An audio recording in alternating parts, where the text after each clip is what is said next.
Hello once again, my ghouls and my goblins. Taylor here, your casual crypt keeper, and I've got something for you today. They say the Vatican's secret archives are one of the most protected, secretive vaults on the entire planet. Now, we can only speculate what's inside it because the Pope doesn't return my DMs anytime soon. Some of that stuff is public information. Today, we're going to be talking about the top 5 terrifying artifacts that the Catholic Church sealed away for your protection. You let me know, what do you think is down there in the Vatican archives, really? You think there's proof of aliens in there? I low-key do. Alright, let's dive on in. Number 5, St. Catherine's head. Coming up first on our list of strange artifacts that the Catholic Church has hidden away is the severed, mummified head of the revered St. Catherine of Siena. You wouldn't really expect there to be a severed head kept out on display, but it is an important head, I've come to understand. When she was young, St. Catherine had a vision of Jesus on a throne surrounded by saints. Afterwards, she devoted her life to Catholicism and she gave herself to the nunnery, cut her hair, scalded herself, and took a vow of celibacy. At 28, Catherine was said to have received the stigmata when 5 red rays shot out of the crucifix she was praying to and pierced her hands, her feet, and her heart. But these were far from the only miracles attributed to the lovely St. Catherine, however. She was said to be seen levitating once during prayer, and even once a priest said he saw a Holy Communion fly from his hand directly into her mouth. Now, I will be honest, that does make her sound a bit like a saintly golden retriever, but okay. Catherine would pass at the young age of 33 and would be canonized a century later. If you don't know, that's a fancy word for being made into a saint post-mortem. While she passed in Rome, there was some disagreement as to where the young saint should be laid to rest eternally. Her hometown of Siena quite wanted her body back. Her spiritual leader, Raymond of Capua, knew he wouldn't really be able to smuggle her entire body past guards in Rome, so he elected to just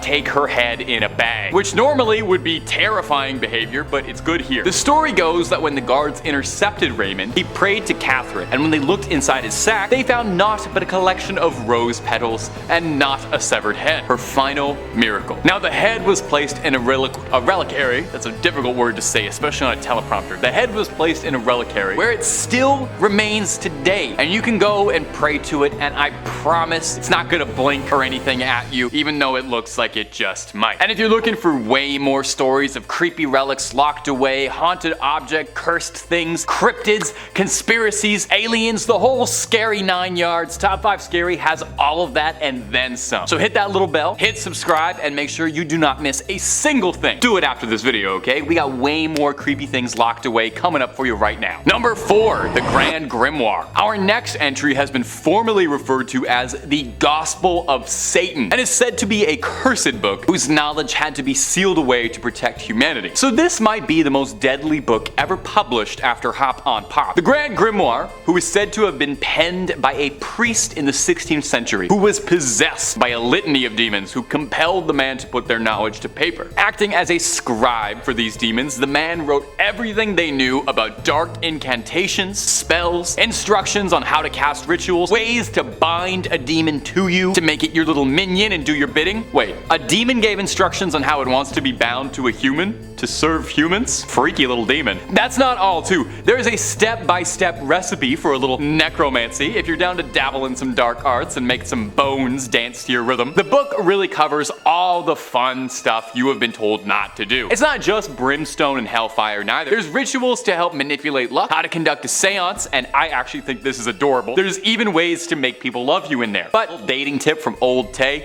if you need a demon's help to make them like you, it might not be the strongest relationship. So, just a heads up. Now, if all of this is sounding super appealing, and I don't blame you, I played a necromancer in Skyrim, I want to make the bones raise, just know that this book is considered high treason. Even so much as cracking the spine is considered equivalent to selling your soul. So, you know, maybe hold off on that Amazon order for a bit. Also, I'm pretty sure the copy they're selling on Amazon is not the original, because due to the book's cursed reputation, the original copy is said to be locked away in the Vatican's secret archives, and I'm sorry, but no matter how many times you ask, they're not gonna let you look at it, even if you swear you're just taking a little peek just to look at the illustrations and maybe the dedications. They're gonna keep it locked up. I know. Number 3, Hyacinth of Caesarea. Our next entry is the bones of Hyacinth of Caesarea, another Catholic mummy. I'm starting to think there's more Catholic mummies than there were Egyptian ones.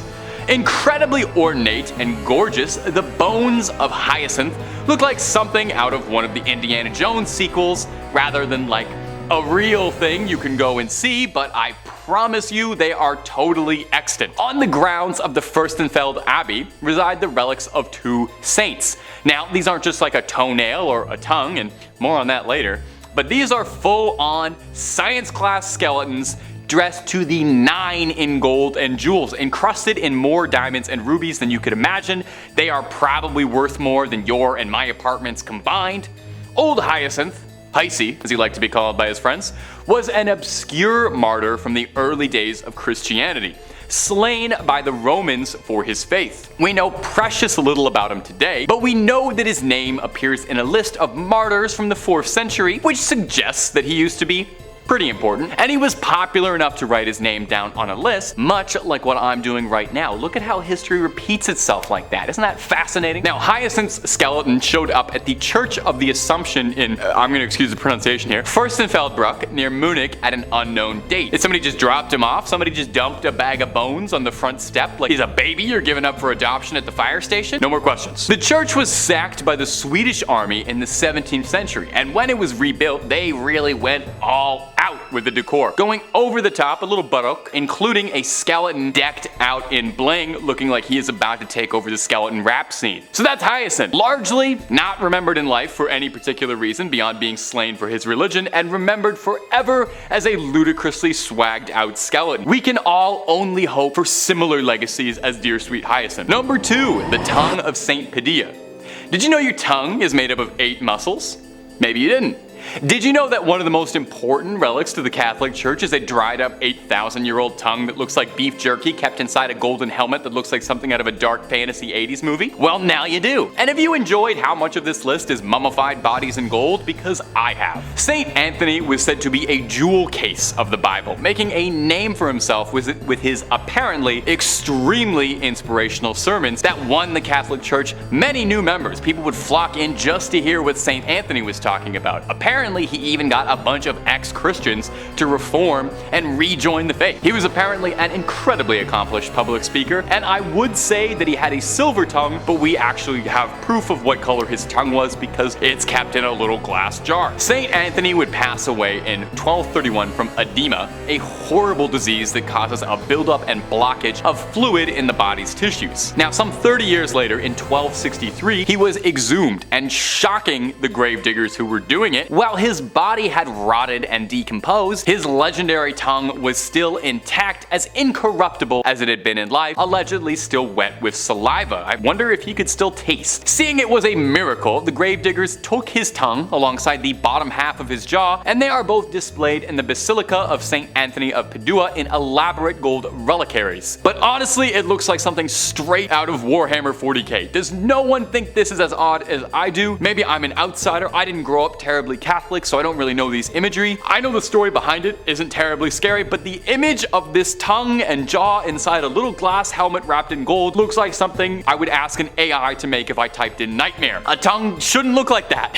And I feel like a jaw shouldn't look like that either. Am I alone in this? Am I weird for thinking this is weird? You let me know down below in the comments if maybe I just lack context on all of this. And number 1, Camillus de Lellis' heart. Camillus de Lellis was a man with a big heart, full of love, never ending in generosity. We know just how big his heart is because it is kept in a glass jar and it is salted to preserve its legacy. Whoa. Camillus started out pretty humble, born in 16th century Naples. He would later become a soldier until a brutal gambling problem would end up overtaking his life, leaving him in rags driving a donkey cart, but he knew that a far better life was out there. Eventually, he was urged by a friar to explore the lighter side of his soul, and eventually someone was able to pierce his heart both figuratively and later literally, and persuaded him into seeking divine retribution. Camillus would devote his life to providing for the ailing, but tragically, and perhaps unsurprisingly if you spent all your time around sick people before modern medicine, a lifetime of caring for the sick led to him also becoming gravely ill, soaking up a litany of ailments, including a sore in his leg for 46 years, a rupture for 38 years, 2 callous sores in the sole of a foot, violent nephritic colics, intense kidney pain, and for a long time, a loss of appetite. Now, all of these things, working in tandem, would eventually claim Camillus, a man who gave his life to healing the sick. So post-mortem, he was canonized and thought of as the patron saint of the sick. And what better way, I ask, to venerate a man famous for his ever-giving heart than to cut his heart out like he was in the Temple of Doom and start salting his heart like it was beef jerky. You can go to St. Mary Magdalene's Church in Rome to go see if his heart, put a stethoscope up to it, check if it's still beating, but it's pretty dried up and tucked away behind glass where you can go and pay your respects and see if it has any life left to bestow and maybe if it'll help you out with an illness at all. Well, that's about all she wrote for this one, my friends. Thank you so much for watching. You keep on creeping on as always, and hopefully I see you in the next one. Take it easy.